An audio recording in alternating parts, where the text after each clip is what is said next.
Assalamualaikum anak-anak. Apa kabarnya hari ini?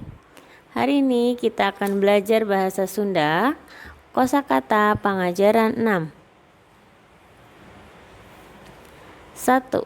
Sosobatan, persahabatan. 2. Hirup akur, hidup rukun. 3. Silih tulungan, saling tolong menolong. 4. Lila-lila, lama-lama. 5. Hiber artinya terbang. 6.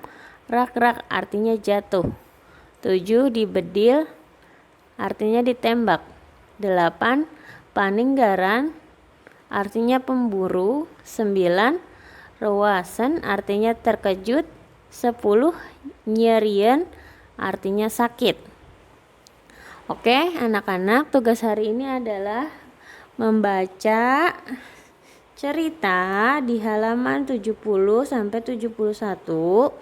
Lalu kalian kerjakan latihan soalnya di halaman 72 1 sampai 10. Oke.